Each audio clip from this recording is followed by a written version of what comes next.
I want to talk about something I wish I could go back and tell my 20-year-old self. The biggest money mistakes I made. My 20s were a wild ride of learning, growing, and, let's be honest, messing up quite a bit, especially with my finances.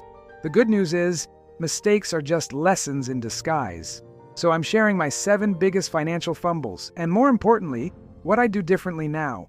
And you absolutely have to stick around for the last one, because I guarantee almost everyone watching has fallen into this trap at some point. All right, let's dive into mistake number 1. Not having a budget. I know, the word budget sounds about as fun as watching paint dry. My 20-year-old self definitely thought so. I was making decent money for the first time, and my financial plan was basically, is there money in my account? Yes? Cool. I tracked nothing.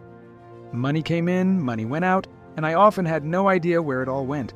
It felt like I was constantly running on a financial treadmill, working hard but not getting anywhere. If I could hop in a time machine, the first thing I'd do is sit myself down and create a simple budget.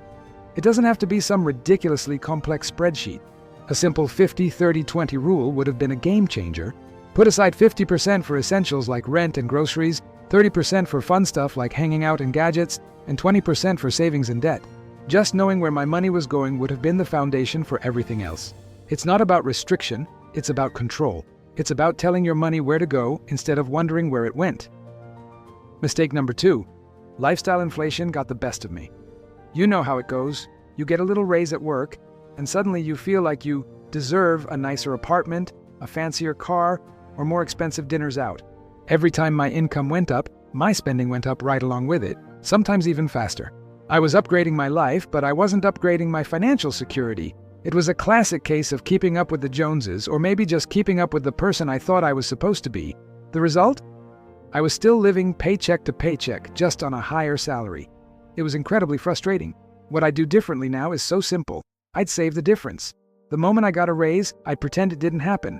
I'd set up an automatic transfer to move that extra income straight into a savings or investment account. By keeping my lifestyle the same for a while, I could have supercharged my savings and built wealth so much faster. It's about celebrating a raise by paying your future self first, not just by upgrading your brunch order. Okay, on to mistake number 3, and this one is huge. Ignoring the power of investing early. In my 20s, investing sounded like something for rich old guys in suits. It seemed complicated, risky, and something I could worry about later. I thought I needed a ton of money to even start. So, my extra cash, when I had any, just sat in a low-interest savings account, basically losing value to inflation over time. I missed out on nearly a decade of compound interest, which Albert Einstein supposedly called the 8th wonder of the world. He wasn't kidding. If I went back, I would have started investing on day 1, even if it was just $50 or $100 a month. I'd open a Roth IRA and put my money into a simple, low-cost index fund, like one that tracks the S&P 500.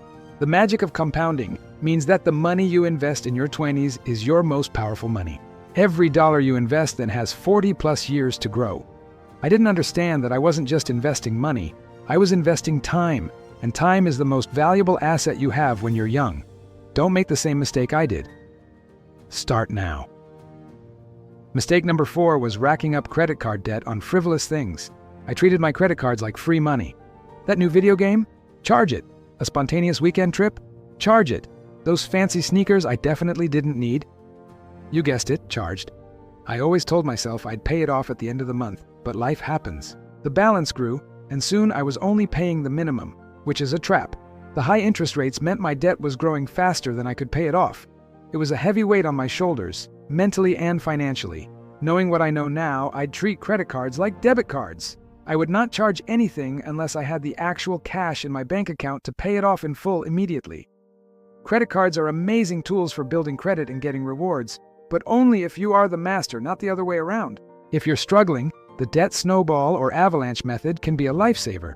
List your debts, and either start with the smallest one to get quick wins or the one with the highest interest rate to save money. The key is to have a plan and be disciplined. Now for mistake number 5, not having an emergency fund. I was financially fragile. A surprise car repair, an unexpected medical bill, or losing my job would have been a complete catastrophe. I was living on the edge without a safety net. The stress of knowing that one small mishap could derail my entire life was always there in the back of my mind. It's a terrible way to live. always one emergency away from disaster. Looking back, building an emergency fund would have been my #1 priority, even before aggressive investing. My goal would have been to save 3 to 6 months' worth of essential living expenses. I'd put this money in a high-yield savings account, separate from my regular checking account, so I'm not tempted to touch it, but still easily accessible in a real emergency. This fund isn't about getting rich. It's about staying out of debt when life throws you a curveball. It's the ultimate peace of mind. Mistake number 6, not negotiating my salary. This one makes me cringe. I was so grateful just to have a job that when an offer came, I just said thank you and signed on the dotted line. I never once asked for more. I was afraid of seeming greedy or having the offer rescinded. I had no idea how much I was leaving on the table, not just in that initial salary, but in all future raises, which are often based on a percentage of your current pay. Over a lifetime, this can add up to tens or even hundreds of thousands of dollars. The 20-something me needed a confidence boost and a bit of research. If I could go back, I'd use sites like Glassdoor and PayScale to know what the market rate was for my position and experience. I would have gone into that negotiation armed with data and a clear number in mind. Remember, the worst they can say is no. It's a business conversation, not a personal one. Advocating for your own value is one of the highest return activities you can ever do. And finally, we're here. Mistake number 7. The one I know hits home for so many of us. It's the mistake of financial comparison. In my 20s, I was constantly looking at what my friends were doing. I saw them buying new cars, going on lavish vacations, and moving into fancy apartments, and I felt like I was falling behind. I let their highlight reels on social media dictate my own financial goals and spending habits. This pressure led me to make dumb purchases just to feel like I was keeping up, feeding right into that lifestyle inflation I mentioned earlier. It created a cycle of envy and anxiety. What I would tell my younger self, and what I want to tell all of you, is this: run your own race. Your financial journey is uniquely yours. You don't know someone else's full story. Maybe they have family money, maybe they have a mountain of debt you can't see, or maybe their priorities are just different from yours. Comparing your Chapter 2 to someone else's Chapter 10 is a recipe for unhappiness. Focus on your own goals, your own values, and your own progress. Celebrate your small wins, like paying off a credit card or starting your first investment account. Financial well-being isn't about having more than your neighbor, it's about having enough to live the life you truly want. So there you have it, the 7 money mistakes that defined my 20s. From not budgeting and lifestyle inflation to ignoring investing and the trap of comparison.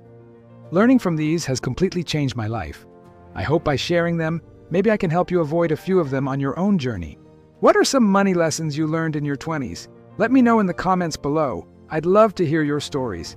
If you found this helpful, please give this video a thumbs up and don't forget to subscribe for more content on building a better financial future.